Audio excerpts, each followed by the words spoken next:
नमस्कार। आज का वर्ग हम यहाँ शुरू करते हैं। हमारा विषय है स्वास्थ्य एवं सर्वांगीण विकास। उसके अंतर्गत हम लोगों ने 12 क्षार के ऊपर जानकारी हासिल की। 12 क्षार में अभी तक हमने 11 क्षार पूरे किए हैं। आज 12वां क्षार और सबसे आखिरी का क्षार, उसकी जानकारी हम लोग लेंगे। साथ ही साथ हमने जहां से शुरुआत की थी, कोलन थेरेपी, उसके बाद में एनीमा का भी मैंने जिक्र किया था, उसकी भी हम लोग जानकारी दोबारा साझा करेंगे ताकि एक रिवीजन भी हो जाएगी। जो नए लोग हैं उनको भी उसकी जानकारी मिलेगी, क्योंकि जो भी क्रिया हम लोग करते हैं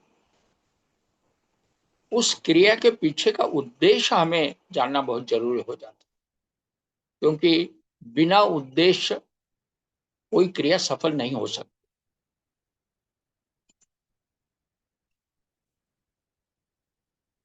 हम कोई भी कार्य करने पूर्व ईश्वर को नमन करते हैं, प्रार्थना करते हैं और अपने कार्य की शुरुआत करते हैं। गुरुर्ब्रह्मा गुरुर्विष्णु गुरुर्देवो महेश्वरः, गुरुर्साक्षात् परब्रह्म तस्मै श्री गुरवे नमः। गुरवे नमः। गुरवे। जिस विषय को लेकर मैं आगे बढ़ा उसका आधार है रामचरितमानस। रामचरितमानस में शंकर और पार्वती जी की आपस में चर्चा होती है। शंकर जी रामचरित के संबंध में पार्वती जी को जानकारी देते हैं। उसके तहत रामचरितमानस में एक प्रार्थना दी है, भवानी शंकरो वंदे श्रद्धा विश्वास रूपिण, याभ्याम विना न पश्यन्ति सिद्धः स्वान्तः स्थमीश्वर। उसका मतलब होता है, श्रद्धा और विश्वास के स्वरूप श्री पार्वती जी और श्री शंकर जी को मैं वंदना करता हूं, जिनके बिना सिद्ध जन अपने अंतःकरण में स्थित ईश्वर को नहीं देख सकते। रामचरितमानस यह शंकर जी और पार्वती जी के आपस में चर्चा है। शंकर जी पार्वती जी को पूरा ज्ञान देते हैं और इसीलिए गणपति वंदना, शंकर वंदना वगैरह हम लोग करते हैं और अपने कार्यक्रम की शुरुआत करते हैं। मैंने जैसे शुरू में कहा कि रामचरितमानस एक अलौकिक ग्रंथ है। उसमें एक साधना पद्धति दी हुई है। साधना के सूत्र हैं तप, सेवा, सुमिरन। तप का संबंध खाना न खाने से है। सुमिरन का संबंध ध्यान यानी ईश्वर से नाता जोड़ने से, और सेवा का संबंध जो मिला है उसका डिस्ट्रीब्यूशन कैसा हो, इस संबंध। मैंने शुरू में एक टाइम टेबल आपको दिया था, जिसमें उम्र के 25 के ऊपर जो लोग हैं उनके लिए वो टाइम टेबल लागू होता है। सुबह 12 बजे तक आकाश तत्व का परिणाम होने के नाते केवल पेट में आकाश तत्व यानी पेट खाली रहे। दोपहर में वायु और अग्नि तत्व, वायु का मतलब पत्ते, अग्नि का मतलब फल, ये दोपहर में सेवन हो। शाम को भले 4-5 बजे हल्का नाश्ता ले सकते हैं। रात्रि में जल तत्व, पृथ्वी तत्व, जल तत्व में सब्जियां आती है, पृथ्वी तत्व में अनाज आता है। कहने का मतलब दिन भर मेहनत के बाद रात्रि में भोजन और बाद में विश्राम। सेवा में जो भी हम लोग कमाते हैं उसका 10% ईश्वरीय कार्य में जाए, जो खाते हैं उसका एक चौथाई दूसरे को दिया जाए, क्योंकि सुख देने से सुख मिलता है। और 24 घंटे में 1 घंटा हम लोग निःशुल्क सेवा करें, जिसका कोई भी मुआवजा हम लोग ना दें। शिक्षक हो 10 में से एक विद्यार्थी फ्री, डॉक्टर हो एक 10 में से एक रुग्ण फ्री।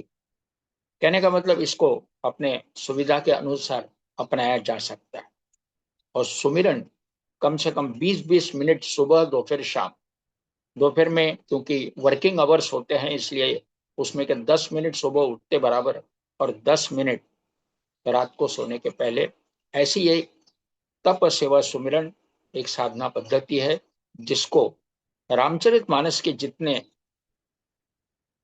साधक हैं वो स्वीकार करते हैं, अपने जीवन में उतारते हैं।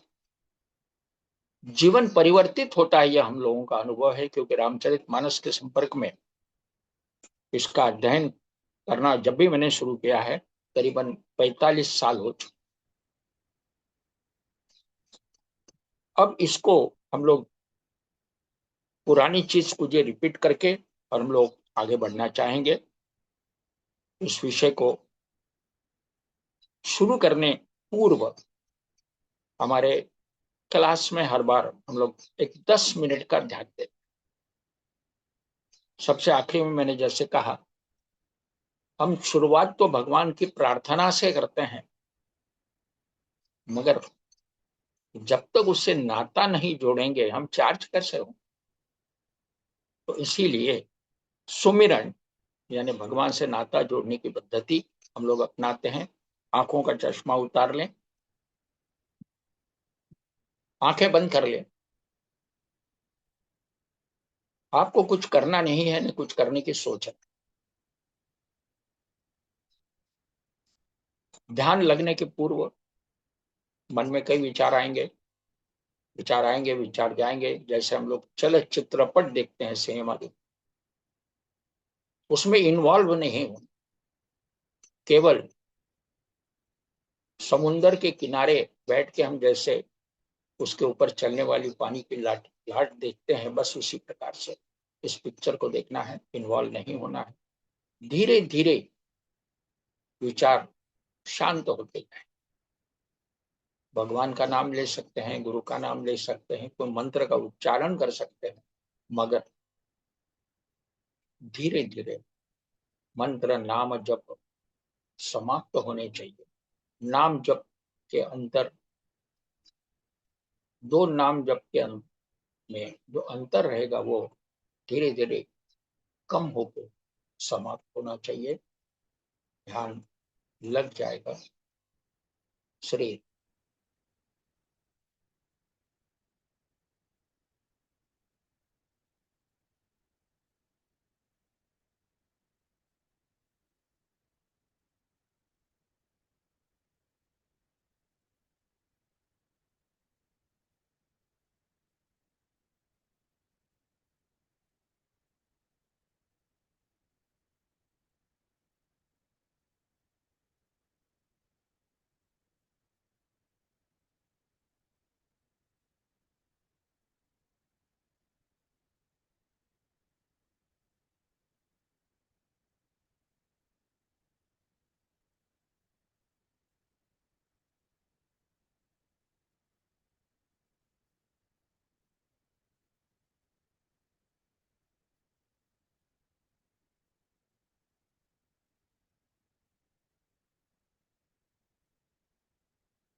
श्री राम।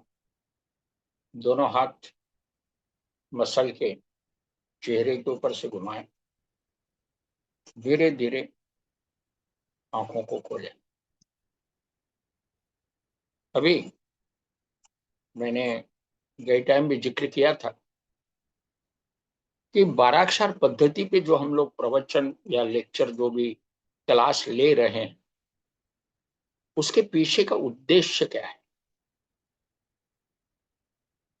मैं जब कोलन थेरेपी पे अध्ययन किया, कोलन थेरेपी का मतलब यह होता है कि जब हम लोग खाना खाते हैं, खाना हजम होते होते नीचे उतरता है, तो बड़ी आंत में पहले जाता है, छोटी आंत में पहले जाता है जो 22 फीट की लंबाई है, उसके बाद में बड़ी आंत में जाता है जो 5.5 फीट की लंबा है, जिसको कोलन या बड़ी आंत बोला जाता है। बड़ी आंत में जो भी खाना खाया है, जो भी फल फ्रूट सलाद जो भी आपने खाया, अंकुरित खाया, उसमें से आवश्यक तत्व बॉडी खींच लेती है। वह कार्य कोलन में होता है, बड़ी आंत में। अब आवश्यक तत्व जब खींचे जाते हैं तो उसका मैं एक उदाहरण पैरेलल देता हूं, चाय की छलनी। हम लोग रोजाना चाय छानते हैं, धीरे धीरे क्या होता है कि वो चाय के छलनी में चाय के कण फंस जाते हैं, और चाय छलना जो है उसकी गति कम हो जाती है। फिर हम लोग उसको पटकते हैं, धो के धूप में रखेंगे, चाय के कण को निकाल देंगे, फिर छलनी का इस्तेमाल शुरू करते हैं। वही कार्य बड़ी आंत में हो। मैंने इसके पहले भी बड़ी आंत का चित्र बताया था, और क्योंकि आज का मेरा आखिरी का क्षार है, मेरा लेक्चर आखिरी का नहीं है, मेरा जो मैं जानकारी दे रहा हूं वह आखिरी का सॉल्ट है। कुल 12 सॉल्ट। वह जो कोलन है जिसके अंदर एब्सॉर्प्शन होता है, चाय के छलनी में जैसे बारीक सुराग होते हैं, वैसे 5.5 फीट के बड़ी आंत में भी एब्सॉर्प्शन के लिए पैसेज बना हुआ है। उसको हम सुराग नहीं बोलेंगे, एक पैसेज है, छलनी टाइप। तो उसके अंदर खाने में से सॉल्ट खींचे जाते हैं, और कुल सॉल्ट है 12। इस पे कैलिफोर्निया में रिसर्च हुआ है, एरिजोना प्रांत में वह स्थित है। Doctor N.W. वॉकर, यूएसए, उन्होंने इसका रिसर्च किया है। मेरे पास उनका ओरिजिनल किताब भी है, जिसका मैं अध्ययन करके एक अपना मत बना लिया। मैं उस कोलन का चित्र भी आज, मैं इसके पहले भी बताया, आज भी बताता हूं, और साथ ही उस कोलन को, बड़ी आंत को साफ सुथरा कैसे रखें, इसके भी जानकारी मैं शुरू में दूंगा। और सबसे उसके बाद मैं बाराक्षार के ऊपर बात करूंगा। ये कोलन का चित्र मैं आपको बताना चाहूंगा।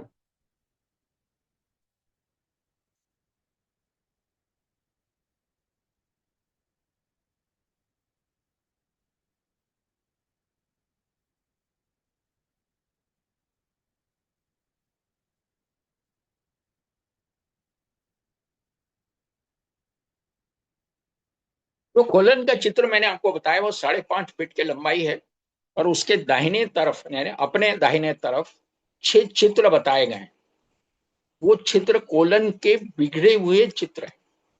वो कोलन के अंदर इतना बल मल भरा हुआ था कि उसका आकार बिगड़ गया। कोलन एक पाइप है, 5.5 फीट का, 1.25 इंच का डाया है। उसमें जैसे जैसे मल जमा हो जाता है, वो क्योंकि एक पाइप होने के कारण, जैसे रबरी पाइप होता है, वो मल के कारण उसका शेप बिगड़ जाता है। ऐसे कई लोगों के कोलन ट्विस्टेड रहते, जिसको हम लोग ट्विस्टेड बोलते हैं। मैंने ऐसे भी केसेस देखे, मेरे भी रिश्तेदार में किसी का ऑपरेशन हुआ, कारण केवल यही था कि कोलन ट्विस्ट हो गया। डॉक्टर ने ऑपरेशन करके मल को साफ किया और कोलन को सीधा कर दिया। सो कोलन जो है उल्टे यू का आकार का होता है, और मल जब ज्यादा इकट्ठा होता है तो उसका आकार बिगड़ जाता है। पर इसको साफ सुथरा कैसा रखें, तो साफ सुथरा रखने हेतु हम एनिमा का एक प्रावधान है। अक्सर एनिमा का इस्तेमाल हॉस्पिटल में बिफोर डिलीवरी, बिफोर सर्जरी किया जाता है। कहने का मतलब टेम्पररी। रोजमर्रा की जिंदगी में कोलन के ऊपर कोई भी ख्याल नहीं करता। ऊपर से भी शरीर की सफाई होती है बढ़िया साबन लगा के, मगर अंदर के सफाई के लिए कोई भी ख्याल नहीं करता, जिसके ऊपर मैं अपने लेक्चर में हर बार जिक्र करता हूं। मैं जो एनिमा लेने का जो पद्धति है उसका भी आज आपके सामने एक प्रत्यक्ष करूंगा। ये एनिमा है, एनिमा पंप जिसको बोलते हैं। ये जो पिछला हिस्सा है इसको पानी में डाला जाता है। ये सामने वाला जो हिस्सा है इसको एक कैथेटर जोड़ी जाती है। ये कैथेटर है, इसमें सामने सुराग है और पीछे ये ये जो नोजल है एनेमा का, इसके ऊपर इसको चढ़ाया। कहने का मतलब इसकी लंबाई बढ़ गई। ये पिछला हिस्सा पानी में डाला जाएगा और सामने वाले हिस्से में थोड़ा कोकोनट ऑयल लगाया जाता है। इसको जब लैट्रिन में जाते हैं तो लैट्रिन में जाने के पहले इसको कोकोनट ऑयल लगा ले। एक बार लैट्रिन हुआ है, रोजाना नेचुरल प्रोसेस में लैट्रिन होना आवश्यक है। पिछला हिस्सा पानी में डुबाए और इसको पंप करें।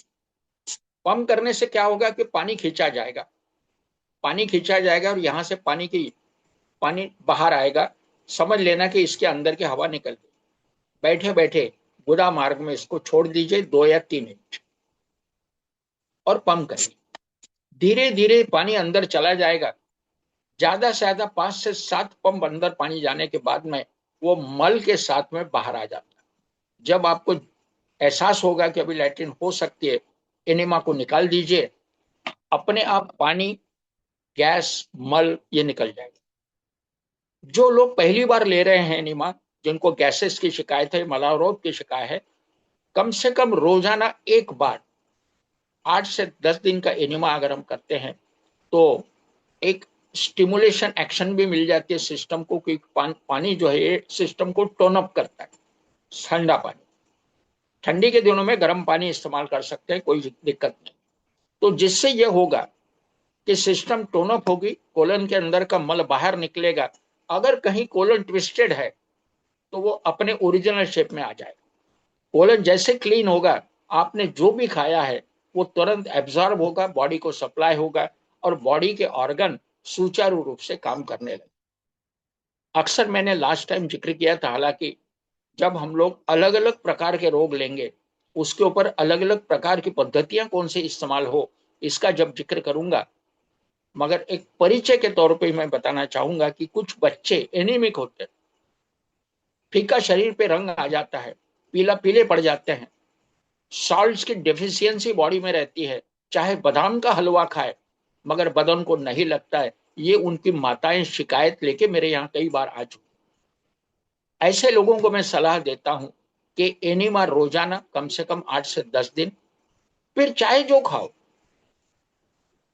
इसका फायदा यह होगा कि कोलन क्लीन होगा, एब्सॉर्प्शन सही मात्रा में होगा। बादाम का हलवा खाए या दाल रोटी खाए, एब्सॉर्प्शन सही मात्रा में हुआ कि शरीर के सभी ऑर्गन को सही मात्रा में आवश्यक तत्व मिलेंगे और ऑर्गन सही काम करें। हमें केवल कॉन्स्टिपेशन ही एक मेल है ऐसी बात नहीं। हमारे शरीर में जितने ऑर्गन्स हैं, आंखों से देखना, नाक से सांस लेना, कानों से सुनना, मुंह से बोलना, जीभ के ऊपर टेस्ट, कड़वी, मीठी, खारी, जो भी कहे। ऐसे कई पेशेंट है कि जिनको मुंह को स्वाद ही नहीं, किसी को खट्टा नहीं लगता, किसी को मीठे का एहसास नहीं होता। बहुत ही गलत बात है। आज समाज में अलग अलग समस्याएं लेके पेशेंट आते हैं, मुझे बड़ा दर्द होता है। भगवान ने इतना शरीर सुंदर बना के हमको दिया है मगर हमारे ऑर्गन ही फेल हो रहे हैं। किसी को कान से सुनने को नहीं मिलेगा, किसी को डायबिटीज हुआ है तो पैंक्रियास का फेल्यूर है, किसी का हार्ट का फेल्यूर, वगैरह वगैरह। इन चीजों पे आज का आखिरी का अक्षर खत्म होने के बाद में अगले शनिवार से मैं स्वास्थ्य अच्छा रखने हेतु जो शरीर में रोग पनपते हैं, बनते हैं, उसके कारण क्या है, उसका इलाज क्या हो सकता है, सभी माध्यम से, एक्यूप्रेशर के माध्यम से, योगा के माध्यम से, एक्सरसाइज, मॉर्निंग वॉक, स्विमिंग, जो भी है, जिन जिन चीजों की आवश्यकता है उसका जिक्र करने वाला हूं। मैं चाहता हूं कि स्कूल योग वर्ग के जितने मेंबर्स हैं, कम से कम वो अपने आप तो स्वस्थ हो जाएं, ताकि वो बाकी समाज में लोगों की रोशनी बने। अक्सर मैं जहां भी जाता हूं कोशिश करता हूं कि उस मकान में, उस घर में, उस परिवार में स्वास्थ्य और संपन्नता मिले, जीवन सुचारू रूप से चले, सुखी बने। ये मेरा एक जीवन का उद्देश्य है और मैं ये बचपन से करते आया हूं। पता नहीं, मैं जहां भी जाता हूं ईश्वर की कृपा है, उस घर में परिवर्तन आता ही है, पक्का आता है। और इसके लिए मेरी कोशिश रहती है। तो मैंने अभी एनिमा का जिक्र किया। उसके बाद में मैंने एक मुद्दा हर बार बोलता हूं, उपवास का एक अपना महत्व है। जहां तप के बारे में मैंने जिक्र किया था, खाना या न खाने से संबंध है। उपवास में सिस्टम ऑफ रीजुनिवेशन बोलते, पुनर्जीवित होना। हम 7 दिन खाते हैं, कम से कम 6 दिन खा के एक दिन का उपवास करें। उपवास का मतलब खाली पेट रहे ऐसा नहीं। कुदरत ने जैसा दिया है वैसा हमको खाना। जैसा मैं कहता हूं कि सुबह 12 बजे तक कुछ नहीं, खाली पेट आकाश तक। दोपहर के बाद में कुदरत ने जो दिया है, फल, सलाद, अंकुरित वगैरह, इसका सेवन करें। तो सप्ताह में एक दिन का उपवास, महीने में 3 दिन के उपवास, और 6 महीने में 9 दिन के उपवास, जिसको हम लोग नवरात्रि उपवास बोलते हैं। साल में 2 नवरात्रि आते हैं।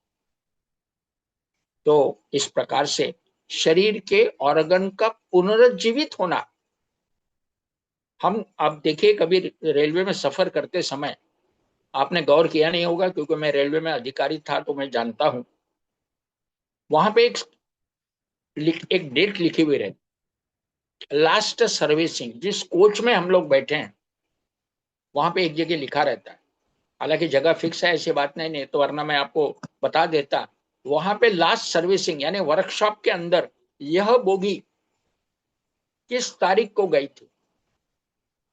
और अक्सर रूटीन है कि 1 से 3 साल में रेलवे का हर डिब्बा वर्कशॉप में जाके सर्विसिंग होता है।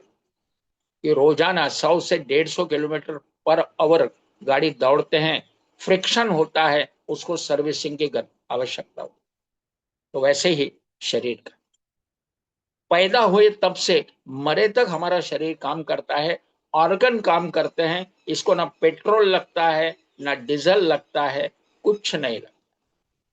मैंने लास्ट टाइम शरीर के लाइटनिंग अरेस्टर के बारे में जिक्र किया था। हाथों की 10 उंगलियां, पैरों की 10 उंगलियां और नाक का शेंडा, ये शरीर के लाइटनिंग अरेस्टर्स हैं, जो विश्व से ऊर्जा प्राप्त करते हैं। और जैसे हम लोग सोलर पैनल लगा के हमारे घर के अंदर बिजली लेते हैं, वैसे इस शरीर के अंदर ये लाइटनिंग अरेस्टर विश्व की ऊर्जा प्राप्त करते हैं और शरीर चलता है पेट्रोल डीजल से। पेट्रोल डीजल शरीर को आवश्यक ही नहीं, गाड़ी को लगता है। इसका एक बड़ा सुंदर उदाहरण मैंने आपको दिया था कि शरीर के स्किन से लेकर हर चीज ये ऊर्जा एब्जॉर्ब करती है। इसका एक उदाहरण, एक नेचुरोपैथी में उदाहरण दिया हुआ है। एक बकरी मरणासन्न अवस्था में रहती है। डॉक्टर निदान करते हैं कि 2 घंटे के अंदर यह बकरी गतप्राण हो जाएगी। तो ऐसा प्रयोग किया जाता है। एक डांबर डांबर जो होता है, तार, इसको पतला बना के उस बकरी को केवल नाक खुला रखते हैं और बाकी पूरा डांबर उसके शरीर को मल देते हैं। जो बकरी 2 घंटे के अंदर या 2 घंटे तक जीवित रहने वाली थी, उसके बाद मरने वाली थी, वह केवल 15 या 20 मिनट में खत्म हो जाती। केवल नाक से हवा लेके काम नहीं बनता है। स्किन, उंगलियां, ये जो मैंने आपको 10 और 10 20 और 21 एक लाइटनिंग अरेस्टर बोले, ये एक्टिव होना आवश्यक है। और डांबर के कारण ये एक्टिविटी खत्म हो गई और वो जल्दी खत्म हो गई।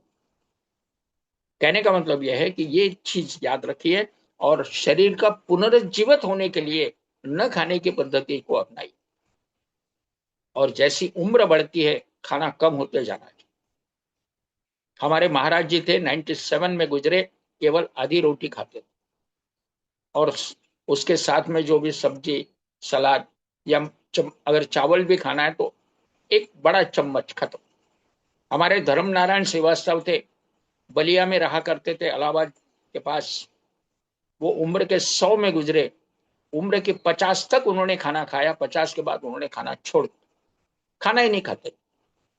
पत्तों का रस, गुलाब जल पीना, सादा पानी नहीं, गुलाब जल, गुलाब के पत्ते रात में डाल देना और दिन भर उसको पानी उड़ते रहना। ऐसे कई प्रयोग उनके हैं, उनके भी कई दिन मैं उनके संपर्क में रहा।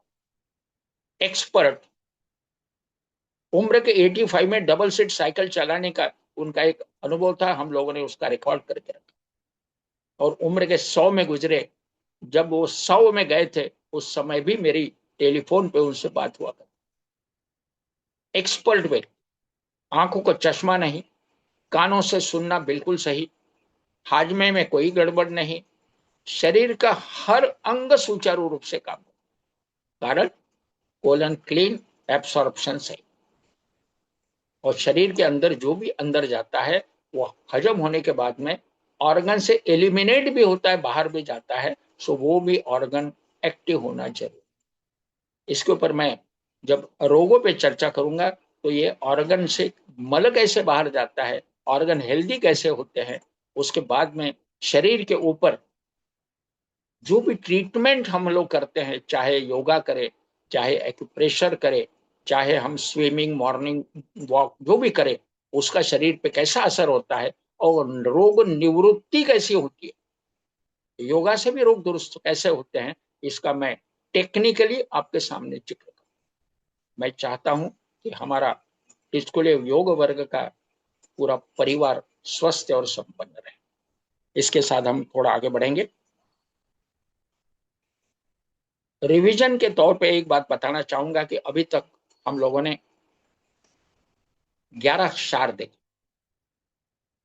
5 तो मैंने फॉस्फेट्स बोले थे, 3 सल्फेट्स बोले थे। उसके बाद में काली मूर,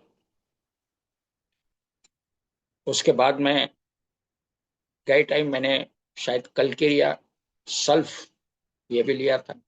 कुल मिला के 11 सॉल्ट हमने लिए। आज का हमारा 12वां क्षार है, सॉल्ट है, जिसका नाम है सिलिका। सिलिका क्या है, अब नाम से आप पहचान सकते हो। सिलिका यानी वालू, वालू जिसको बोलते, वालू का एक अपना महत्व है। ऐसे कहा जाता है कि वालू की अगर कमी हो जाए तो बाल झड़ जाते हैं, शायद मेरे संबंध में हो सकता है, मुझे नहीं मालूम। तो वालू किस चीजों में है वे भी जानना जरूरी है। ये जो हम लोग अनानस खाते हैं, अनानस अब हिंदी में क्या बोलते मुझे नहीं मालूम, अनानस जो खाते हैं उसमें वालू का प्रमाण है।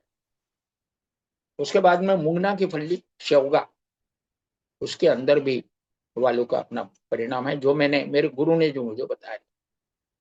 सो वालू का मतलब होता है सिलिका, अंग्रेजी में बोलते हैं। उसका फॉर्मूला दिया हुआ है SiO2।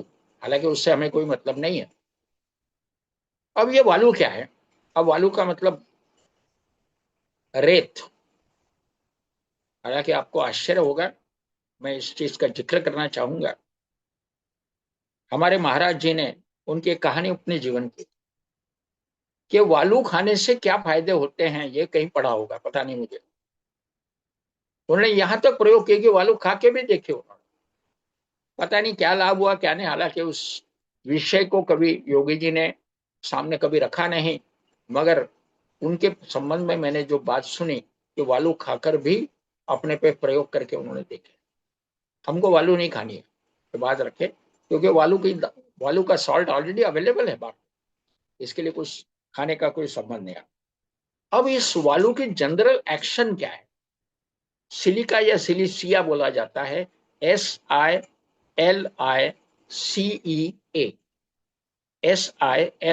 SiLiCe, सिलिशिया या सिलिका। कुछ लोग इसको शॉर्ट फॉर्म में SiL ऐसा लिखते। अब इसकी जनरल एक्शन क्या है, पहले हम लोग समझ लें।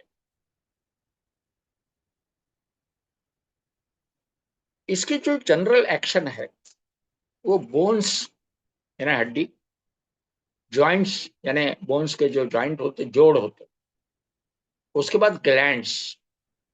अभी कल ही मेरे पास एक फुर्सत से एक पेशेंट आया था, एक बड़ी गठान यहाँ पे थी, जिसको अंग्रेजी में ग्वाइटर ऐसा बोला जाता है, या मराठी में हम लोग उसको गलगंड बोलते हैं।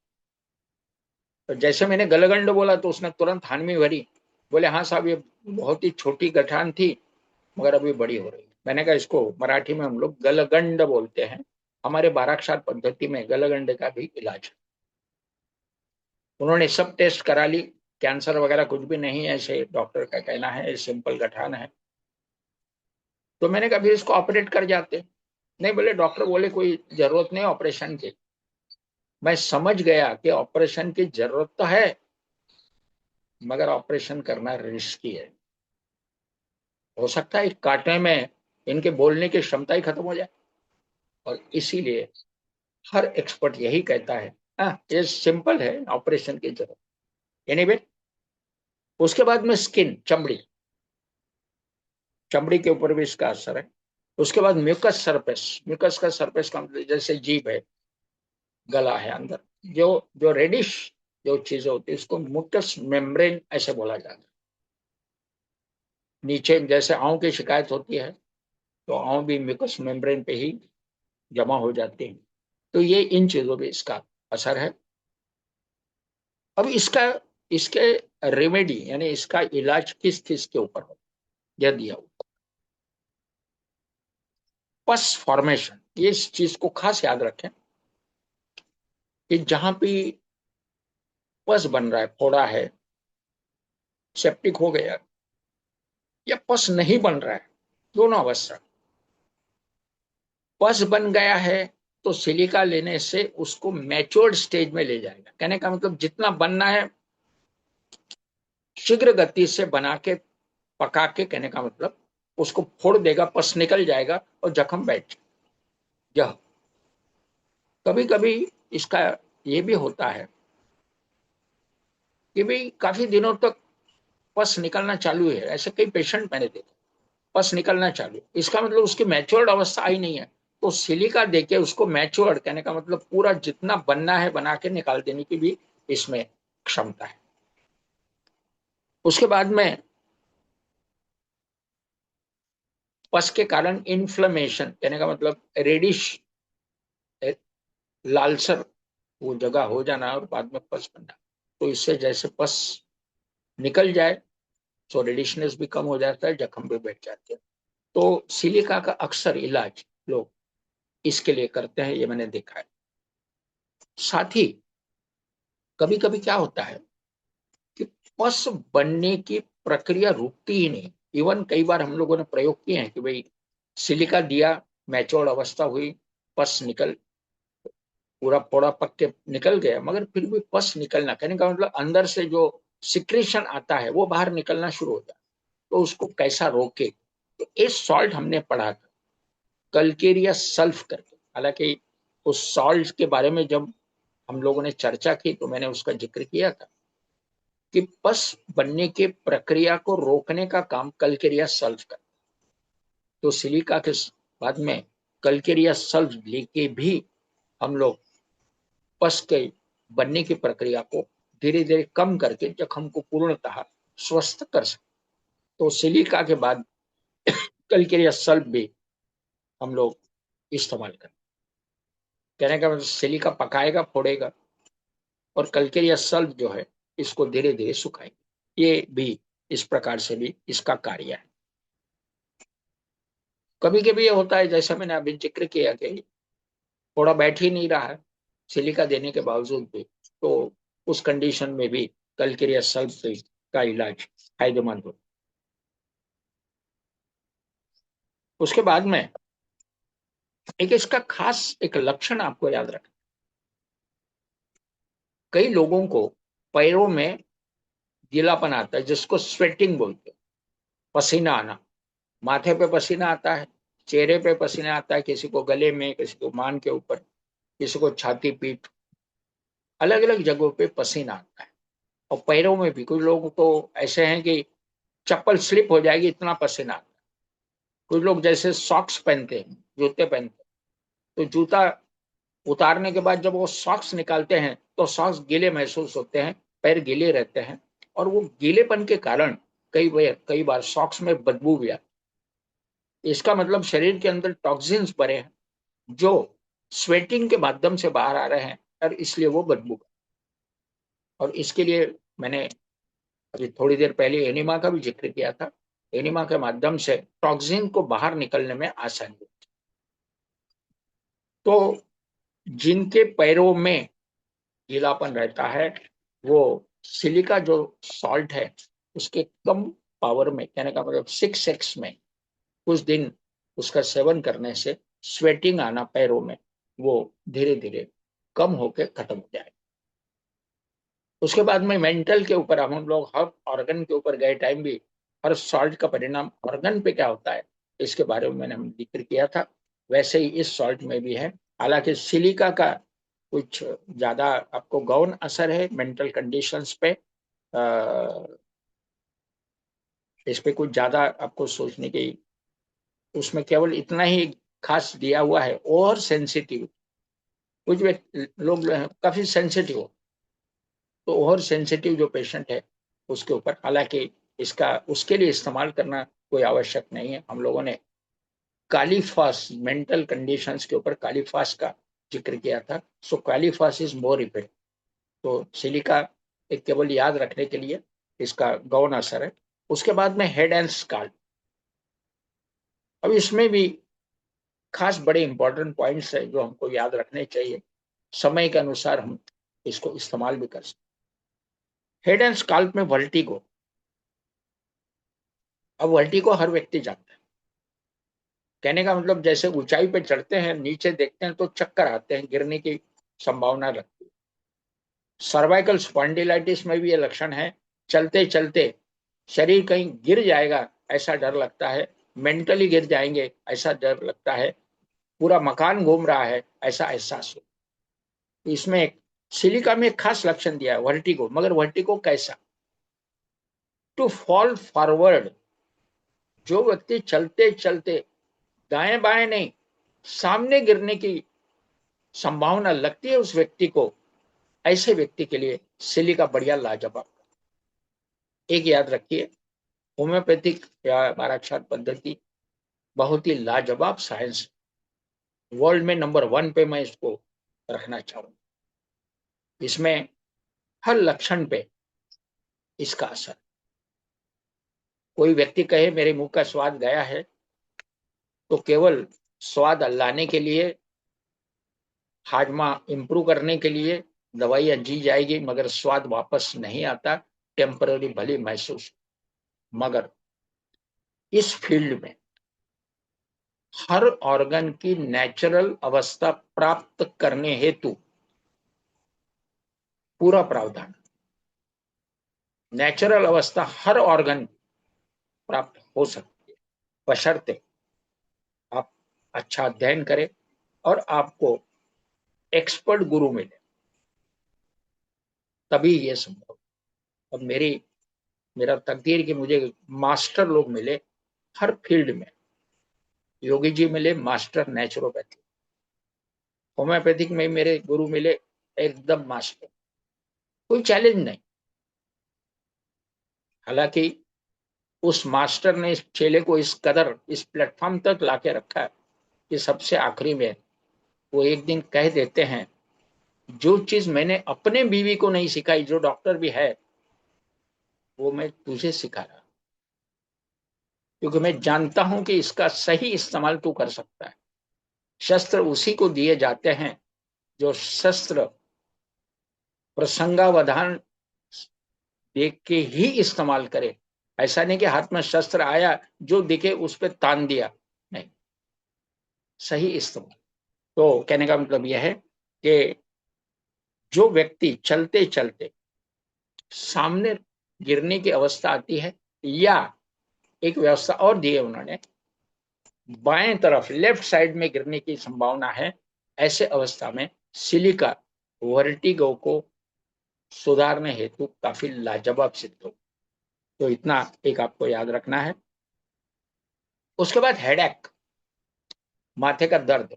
आजकल इसको माथे का दर्द नहीं बोलते, हमारे मेडिकल साइंस में आजकल माइग्रेन बोला जाता है, क्योंकि माइग्रेन का मतलब कई लोगों को नहीं समझता, और नहीं समझना ही हमारा समाज में अगर लोग बस सभी लोग अगर समझने वाले हो जाएं, होशियार हो जाए, तो हम कार्य कैसा करेंगे। तो आपको अज्ञानी रखा जाए ताकि हम अपना कार्य करते रहें, और हमारे जैसे लोग कोशिश करते हैं लोगों को ज्ञानी अवेयर करने का। अब ज्ञानी ना बने मगर कम से कम अवेयर हो सकते हैं। अवेयर होना, स्वास्थ्य प्राप्ति करना, और मेरे शरीर के बारे में, शरीर मेरा है, मेरे शरीर के बारे में मुझे पूरी जानकारी होनी चाहिए, यह मेरा अधिकार है, इसको कोई चैलेंज नहीं। और इसलिए मैं समाज में चाहता हूं लोग ज्ञान प्राप्त करें। आज मार्केट में किताब रखे काय के लिए, बुक स्टॉल काय के लिए, वो पढ़ने के लिए रखे हुए हैं। ऐसा जरूरी नहीं कि मैं कॉलेज में जाऊंगा तभी जाके मार्केट से किताब लूंगा, जरूरी नहीं। मार्केट में अगर रखे हैं, अगर मार्केट में पढ़ने के लिए किताबें नहीं होती तो कॉलेज और स्कूल के अंदर उनका किताबों का स्टॉक बनता और वहीं से सेल होते। आज मार्केट में अवेलेबल है, इसका मतलब मेरा अधिकार है, मैं किताब लाऊं, पढ़ूं, अपना ज्ञान प्राप्त करूं और अवेयर हो, ये मेरा अधिकार है। और मैं चाहता हूं इस अधिकार का आप लोग पूरा फायदा लें। माथे का दर्द, हेडेक, हेडेक में एक कंडीशन, आप देखेंगे समाज में कई लोगों को माथे में दर्द होता है। वो दर्द के समय क्या करते पता है, एक लंबी दस्ती लेते हैं और इसको लपेट लेते हैं, रैपिंग जिसको बोलते हैं, माथे को बांध के रखते हैं, और कहते हैं कि नहीं अब मुझे थोड़ा अच्छा लगने लगा। और इसी का एक सिलिका ये जो है, ये सॉल्ट, जो लोगों का सर दर्द रैपिंग से कम होता है उसके लिए सिलिका इस्तेमाल करने से सर दर्द कम। हालांकि सर दर्द में होम्योपैथिक फील्ड में एक बेलाडोना नाम की दवा है, मैंने कई लोगों के माइग्रेन में भी सुधार लाया है, बेलाडोना। उसके बाद उसके आगे भी फिर बढ़ते हैं, हालांकि मैंने शुरू से भी कहा और अभी भी जिक्र करना चाहूंगा, एक्सपर्ट्स ओपिनियन काफी मायना रखता है। एक बढ़िया गुरु ढूंढिएगा जो एक्सपर्ट है, जिसके पास फुर्सत है, जिसके पास पेशेंट की बहुत कमी है मगर अध्ययन में पक्का है, ऐसे को गुरु बना लीजिए, ज्ञान प्राप्त करिए, सलाह मशवरत करिएगा। आपके पास जो है वो उसे दीजिए, उसके बाद जो है वो उसको निचोड़ लीजिएगा। गुरु से ज्ञान को निचोड़ना पड़ता है, जो मैंने आज तक किया और अभी भी करता। कहने का मतलब यह है कि ऐसे कंडीशन में हम अगर सिलिका लेते हैं तो हेडेक जो है कम हो। ईचिंग में कुछ प्रमाण में उसमें जिक्र किया है ईचिंग के ऊपर, हालांकि ईचिंग के ऊपर तो बाकी चीजें मैंने आपको जैसे काली सल्फ वगैरह इसके बारे में जिक्र किया। हालांकि हम जो जब डिसीज पे बात करेंगे उसके ऊपर फिर मैं आपके सामने कुछ ग्रुप्स रखूंगा, भाई ईचिंग हुआ तो मुझे क्या क्या करना है। तो घरेलू इलाज सॉल्ट के माध्यम से, और कुछ अगर एक्स्ट्रा मुझे कुछ बताना होगा तो मैं आपको मेरे अध्ययन के अनुसार, मेरे अनुभव के अनुसार उसका जिक्र करूँ। उसके बाद में एक उसने जिक्र किया है हेयर फॉल, बालों का झड़ना। बालों के झड़ने के ऊपर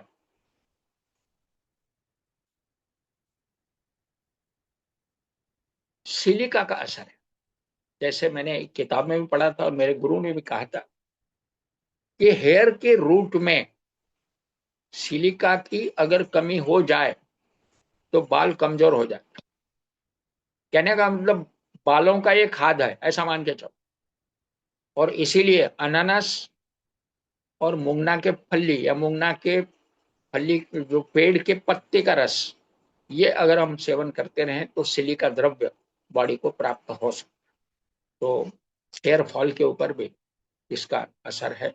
मगर केवल सिलिका ही ना खाएंगे, केवल सिलिका खाने से बाल झड़ना बंद होगा ऐसा नहीं, उसके कारण भी ढूंढने पड़ते हैं। इसलिए एक्सपर्ट्स ओपिनियन मायना रखता है। उसके बाद आंखें, आईज, इसमें सिलियरी न्यूरोलजिया ऐसा एक वर्ड, सिलियरी मसल्स होते हैं, उसका न्यूरोलजिया यानी कि पेनफुल होना या जो भी कुछ है। हालांकि आंखों पे इसका असर गौन है, मगर फिर भी कभी कभी क्या होता है, इन्फेक्शन होता है। इन इसके मवाद निकलता है आंखों से, जिसको जैसे फोड़े से पस निकलता है, वैसे इसमें से गाढ़ा गाढ़ा मवाद निकलता है। तो कुछ कम मात्रा में सिलिका देके उस मवाद को कम किया जा सकता। हालांकि उसको ज्यादा इस्तेमाल ना करें, कम से कम इस्तेमाल करके उस मवाद को कम किया जा सकता। उसके बाद में कान, सेंसिटिव टू लाउड साउंड, जहां बड़ा जोर से लाउड स्पीकर बज रहा है और कानों में शिकायत हो रही है, इसको हम लोग बोलते हैं सेंसिटिव है काना।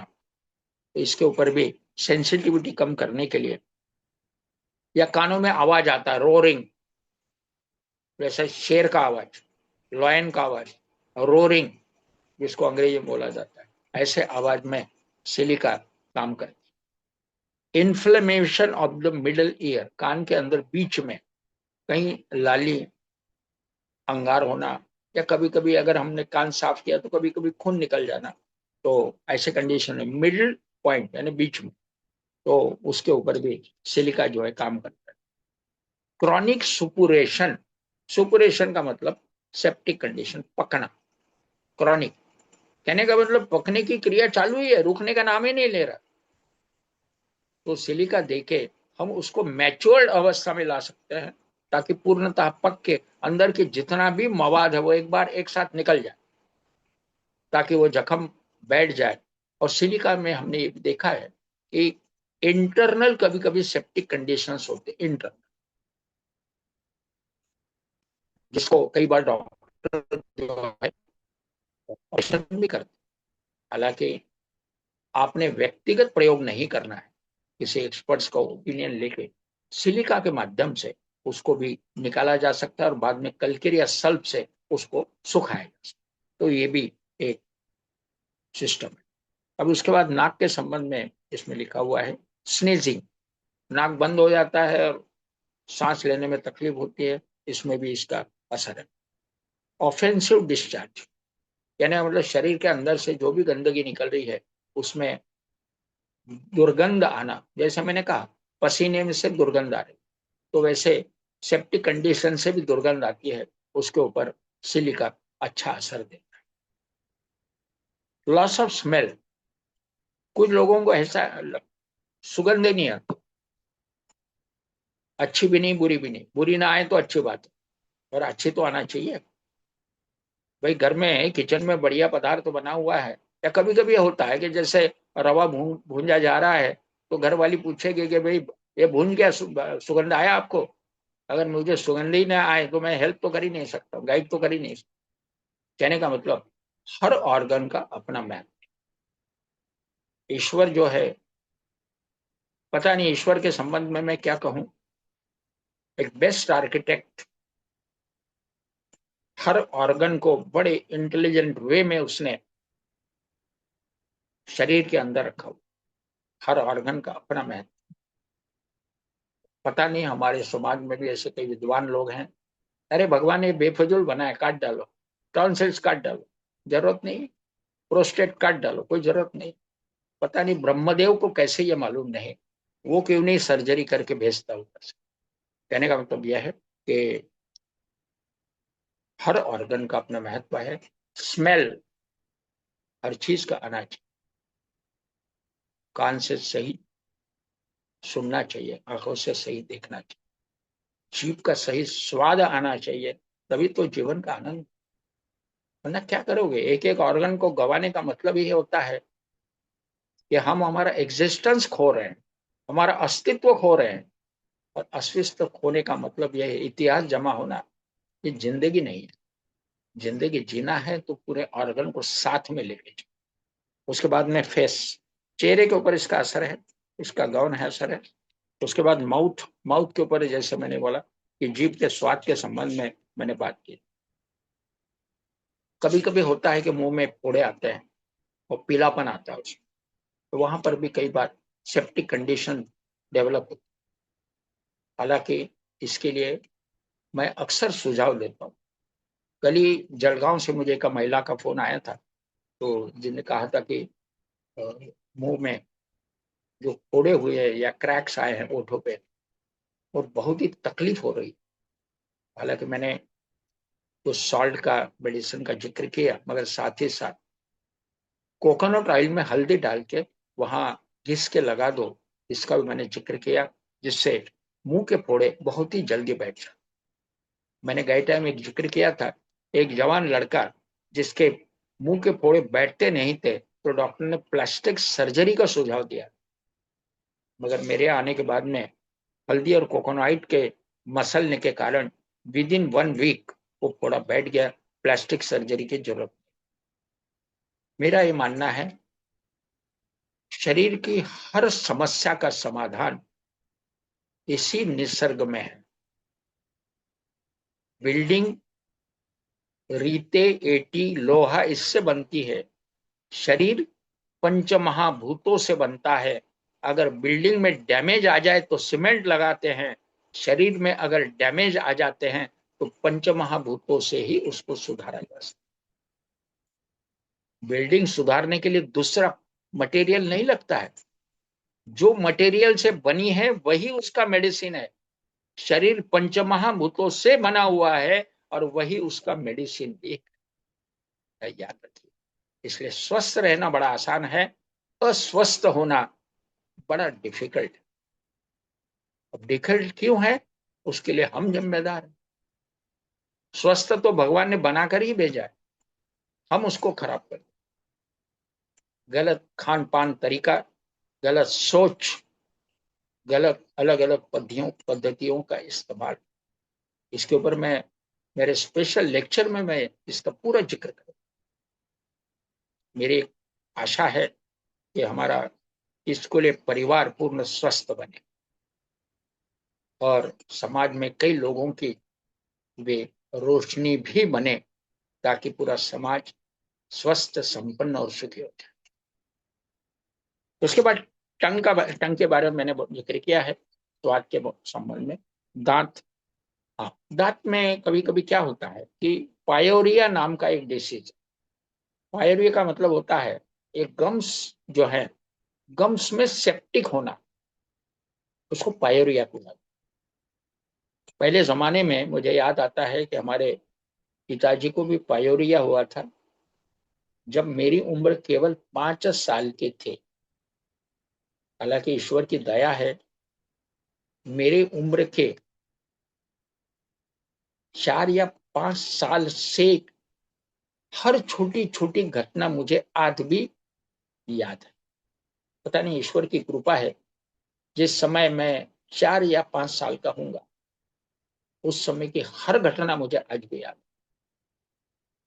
तो हमारे पिताजी को जब मैं 5 या 6 साल का होगा, 5 साल, तो हमारे पिताजी को पायोरिया हुआ था।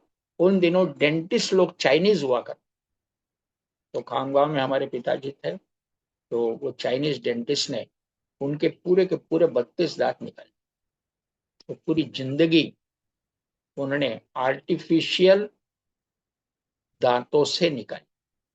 हालांकि उनको आदत तो इतनी बन चुकी थी और दांत इतने बढ़िया बने थे उनके, शायद मुझे लगता है कि जो उन्होंने 1955-56 में जो दांत बनाए,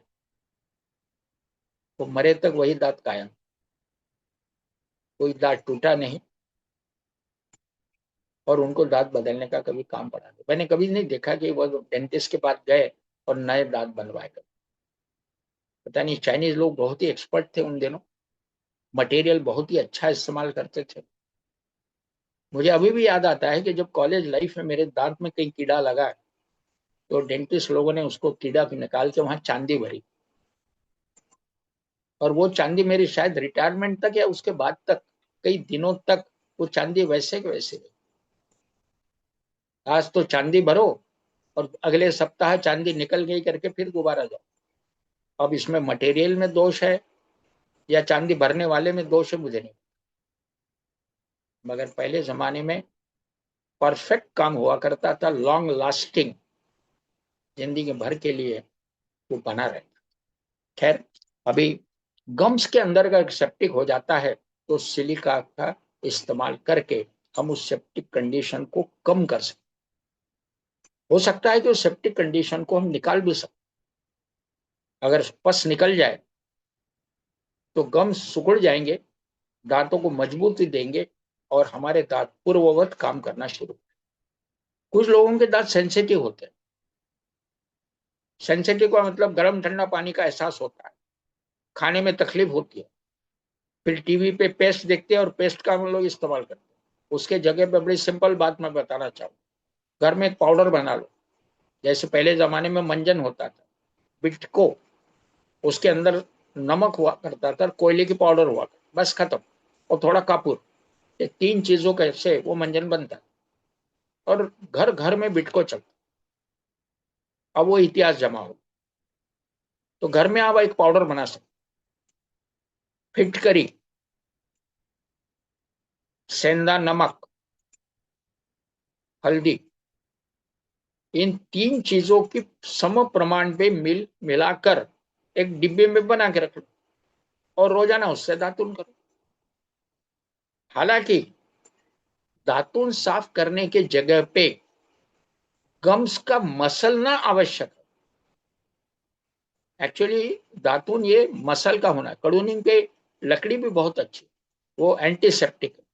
तो वैसे ये मंजन जो आप करोगे, हल्दी, सेंधा नमक और फिटकरी, तुरटी मराठी में बोल, सम प्रमाण में पाउडर बना के रखो और गम्स के ऊपर मसलो। कभी कभी ये भी कर सकते हो, थोड़ा सा कोकोनट ऑयल लिया, हल्दी ली, सेंधा नमक लिया और हाथ के ऊपर लेके उसकी पेस्ट बना के गम्स का मसाज कर दिया, तो गम्स के अंदर जो भी सेप्टिक कंडीशन है वो निकल जाएगी और गम्स सुकड़ जाएंगे और दांतों में मजबूती देंगे। सो पायरिया से कुछ प्रमाण में आप मुक्त होने का एक जरिया आपको मिल जाएगा। जो गम्स में सेप्टिक को हटाने के लिए सिलिका बड़ा अच्छा काम करता है। 6 पावर का सिलिका अगर हम लोग इस्तेमाल करते हैं तो निश्चित आपका पायरिया से काफी हद तक आप मुक्ति प्राप्त कर सकते। उसके साथ ही किसी एक्सपर्ट जिन लोगों को इसका अनुभव है उनकी भी आप सलाह मशवरा कर सकते।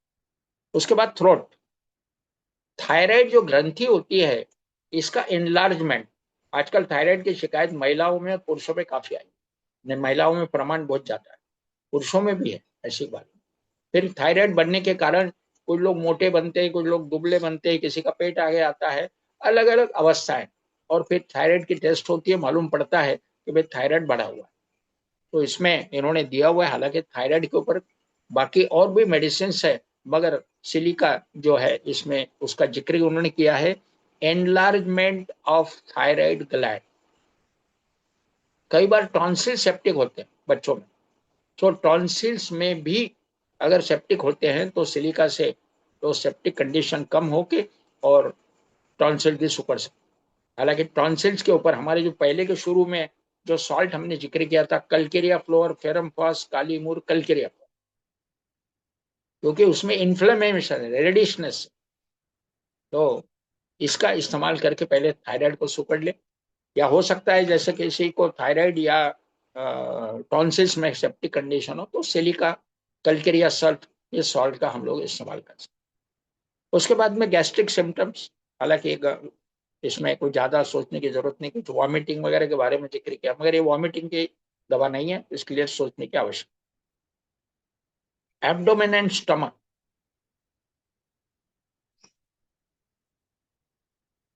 इसमें एक खास लक्षण दिया है कि लैट्रिन में आप जाके बैठे और कुछ लैट्रिन आए और लैट्रिन बंद हो, लैट्रिन आई और लैट्रिन बंद हो। इसमें खासियत यह है कि स्टूल में अगर ड्राइनेस है, टट्टी में अगर सूखापन है, कई बार होता है कि कुछ एंटीबायोटिक्स वगैरह लेने के बाद में स्टूल में ड्राइनेस आता, गीलापन नहीं रहता, तो स्टूल आसानी से नहीं निकल पाती। वो एनएस के मुंह के ऊपर जितनी आई है वो निकल जाएगी, बाद में निकलती नहीं। वो ड्राइनेस के कारण अंदर पड़ी रहती है और एनएस इनएक्टिव हो जाता है।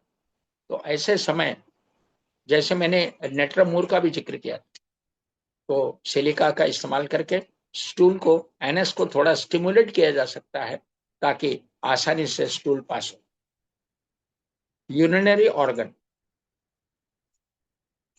यूरिनरी ऑर्गन में मैंने देखा है कि कई लोगों को पेशाब में कभी कभी ब्लड आता है। हालांकि उसके लिए अलग अप्रोच है, मगर कई बार अंदर में कहीं अगर जख्म हो जाती और पेशाब के माध्यम से अगर पस निकलता है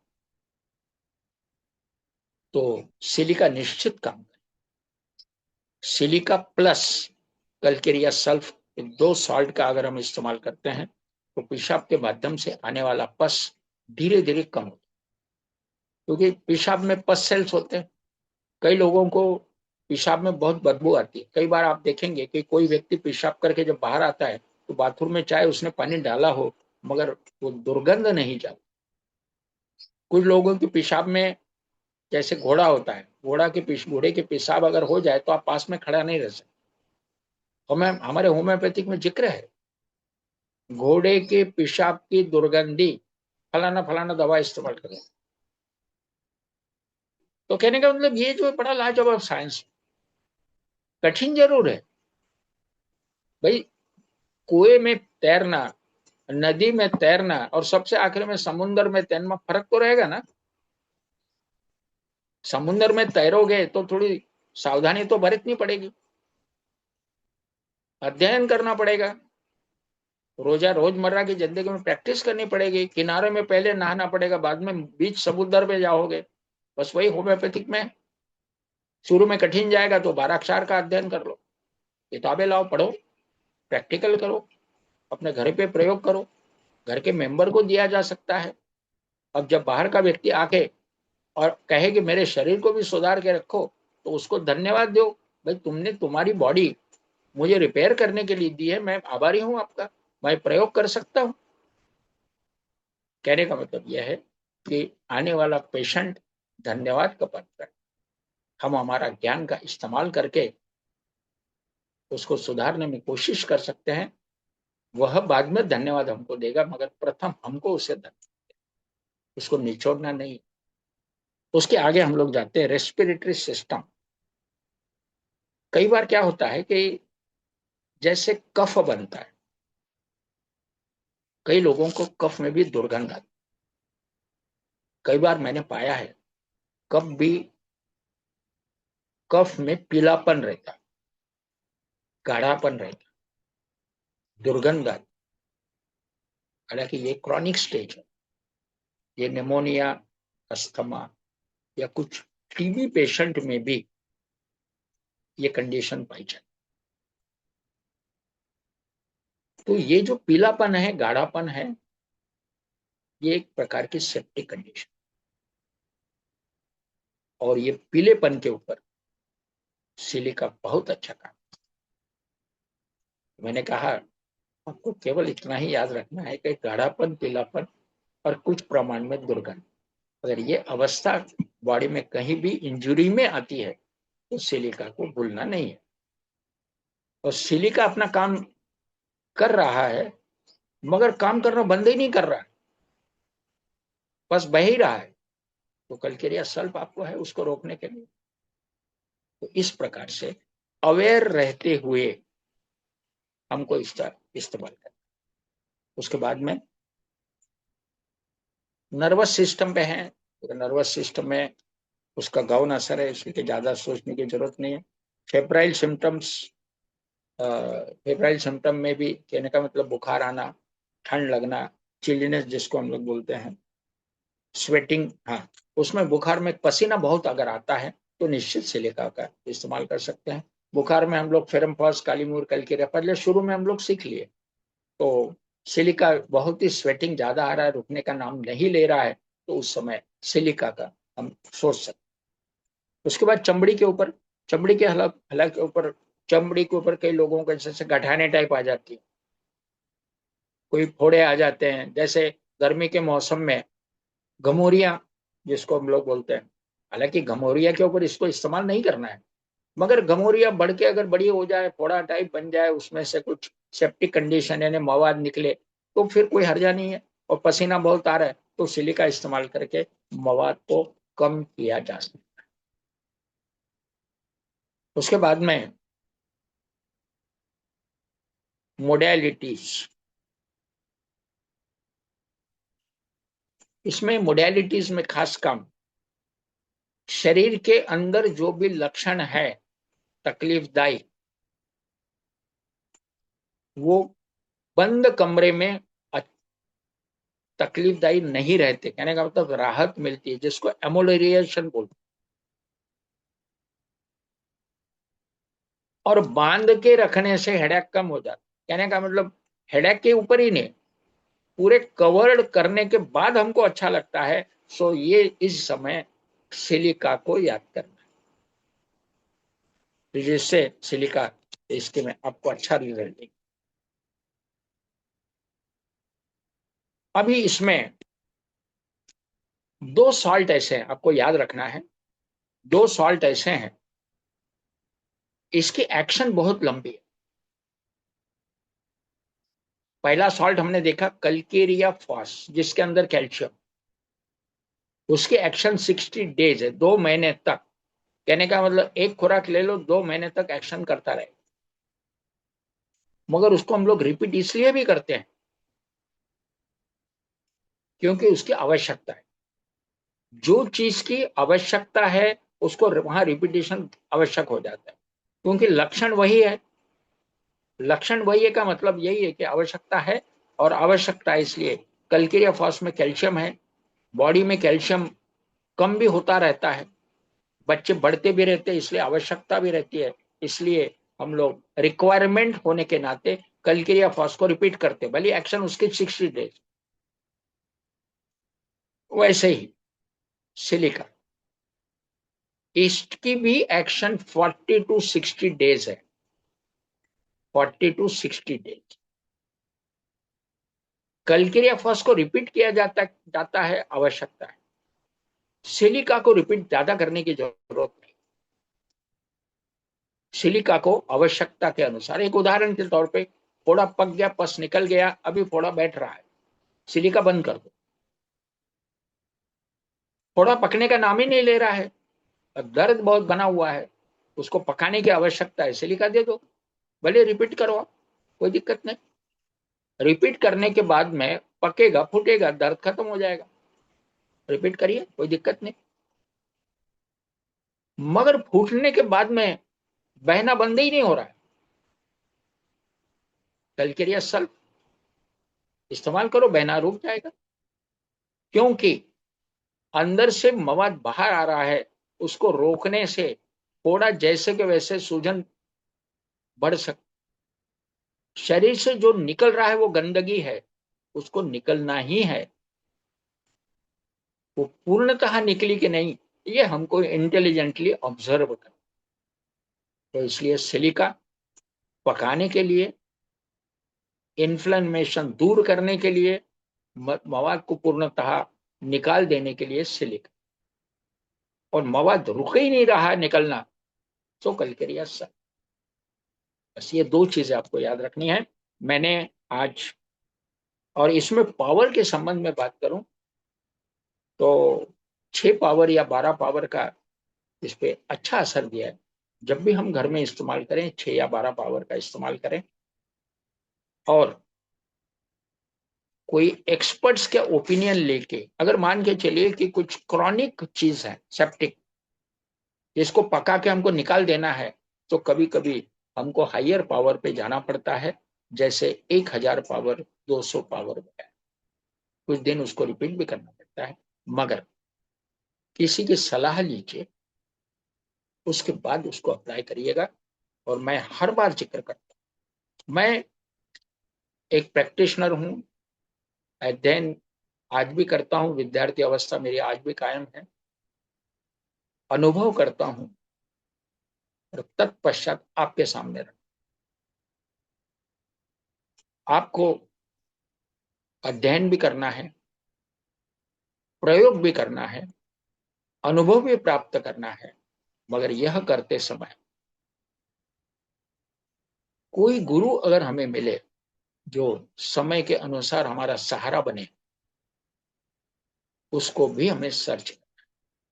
हालांकि आध्यात्मिक क्षेत्र में एक सेंटेंस मैं इस्तेमाल करता हूं, हालांकि मैंने किसी एक्सपर्ट्स के किताब में भी पढ़ा है, गुरु को ढूंढने की जरूरत नहीं पड़ती, गुरु स्वयं चेले को ढूंढ के चेले के पास पहुंचता है। यह विश्व की सच्चाई। हालांकि ये सच्चाई हर एक के जीवन में उतरे या न उतरे मुझे नहीं मालूम, मगर मेरे जीवन की यह घटना है कि जब जब जिस जिस क्षेत्र का गुरु मुझे आवश्यक लगा, वह गुरु मेरे पास हाजिर हुआ। गुरु चेले को ढूंढता है, क्योंकि गुरु में पहचान होती है। चेले की लेवल पहचानने के लिए, या किस चेले को किस लेवल से मुझे उठाना है, यह ज्ञान गुरु के पास, चेले के पास नहीं। चेला गुरु को क्या ढूंढेगा? उसके वो नजरिया ही नहीं है, उसकी वो क्षमता ही नहीं है कि वो गुरु को पहचाने, नहीं पहचान सकता। और इसीलिए याद रखें, और इसलिए मैं आखिरी की एक सलाह दूंगा।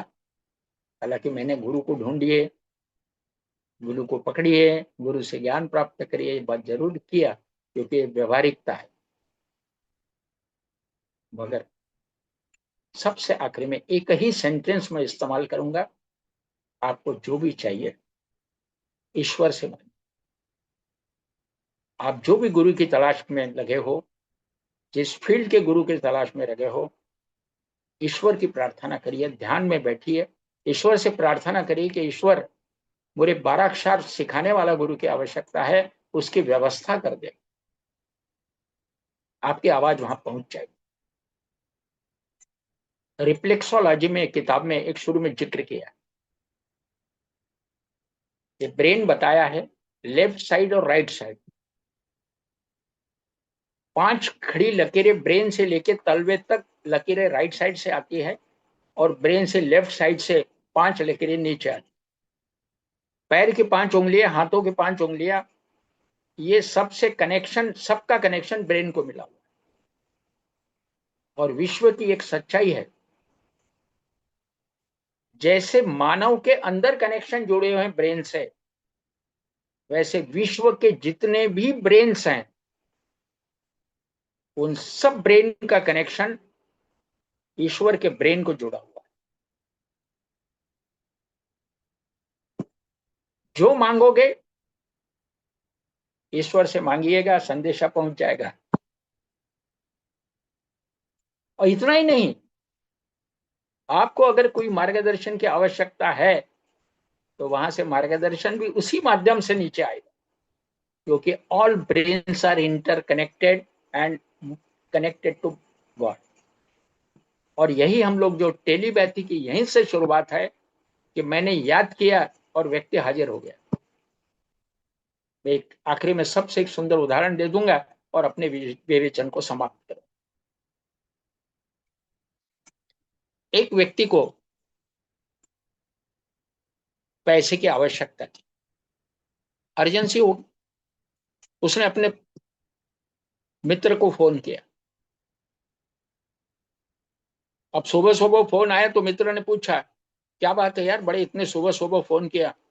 अरे हाँ यार, अर्जेंसी आ गई है, तो मैंने आपको फोन किया। बोले क्या बात है? यार मुझे 5,000 की अर्जेंटली आवश्यकता है। 5,000 की आवश्यकता है? अरे तू कल मांगता तो मैं दे देता, कल ही मैंने बैंक में 5,000 जमा कर। कारण क्या है? इस व्यक्ति को 5,000 की आवश्यकता थी, रात भर सोचता रहा मैं 5,000 किससे मांगू, और सुबह उठते उठते उसे याद आया, फलाने कुलकर्णी को मैं फोन करता हूँ, वो कुलकर्णी मुझे 5,000 रुपए दे देगा। जैसे कुलकर्णी को याद किया, कुलकर्णी को संदेशा पहुंच गया कि 5,000 मांगने वाला मेरा दोस्त फोन करने वाला है। और उसने खुद को सुकोड़ लिया, कहने का मतलब यह है कि मुझे 5,000 नहीं जाने देने। उसको मालूम नहीं कि कौन फोन करने वाला है, मगर उसने मन बना लिया, मुझे अपनी चीज जाने नहीं देनी।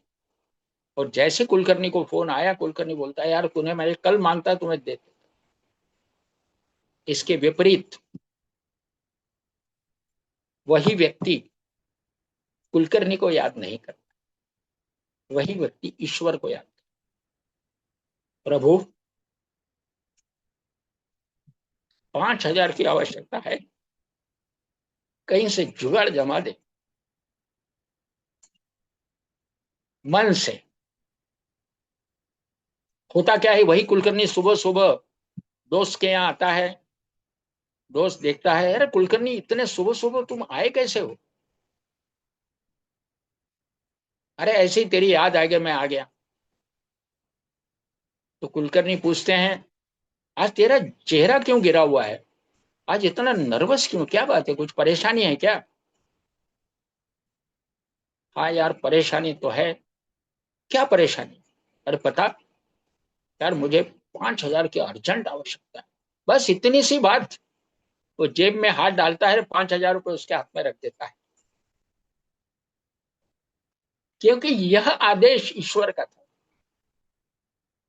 ईश्वर से डिमांड की और ईश्वर ने व्यवस्था कर दी। तो विश्व में सर्वे सर्वा ईश्वर है। जो भी मांगना है ईश्वर से मांगिए। हमारे घर में एक डिब्बा बना हुआ है। ईश्वर, जीवन में कोई समस्या आती है तो कुछ टोकन डाल देते हैं, उस समस्या का मालिक ईश्वर है यह मानते हुए। बीमारी आती है, उस बीमारी का मालिक गॉड है, ईश्वर है, वही हमारा डॉक्टर है यह मानते हुए उसकी फीस हम डिब्बे में डाल देते हैं टोकन के तौर पे। उसको याद करते हैं। मैं लोगों को सलाह देता हूँ, आपको ब्लड टेस्ट, यूरिन टेस्ट या कोई एक्सरे, सोनोग्राफी करने जाना है, भगवान के डिब्बे में कुछ डाल दो, हाथ जोड़ दो, भगवान ख्याल कर। वो तो पीछे ही खड़ा हुआ है। वो तो राह ही देख रहा है कि मेरा भक्त कब मुझे विनती करे या आदेश दे। वो तो भक्त हैं, वो सेवक हैं, वो तैयारी रहे। तो यह चीज को अपनाएं और समस्या का समाधान होने के बाद में ईश्वर को धन्यवाद देना भी ना भूलें। डिब्बे में कुछ डालते हैं, भगवान मैं बहुत ही आभारी हूँ, तूने मुझे अच्छा गुरु दिया, तूने मुझे अच्छा मार्गदर्शक दिया, तूने मेरी समस्याओं का समाधान किया, मैं बहुत आभारी हूँ। मैं आप लोगों का भी आभारी हूँ जो बड़े शांति से मुझे सुन रहे हैं, सराह रहे हैं और उसका जीवन में उपयोग भी करने वाले हैं। सो आप लोग भी धन्यवाद के प्राप्त हैं। आज मैंने 12 अक्षर पूरे किए हैं। मैं एक प्रार्थना करता हूँ। सर्वे भवन्तु सुखिनः, सर्वे सन्तु निरामया, सर्वे भद्राणि पश्यन्तु, मां कश्चित् दुःख भाग् भवेत्। शरीर सुखी संपन्न हो। इसी प्रार्थना के साथ मैं अपना मार्गदर्शन समाप्त करता हूँ। हरि ओम, हरि ओम,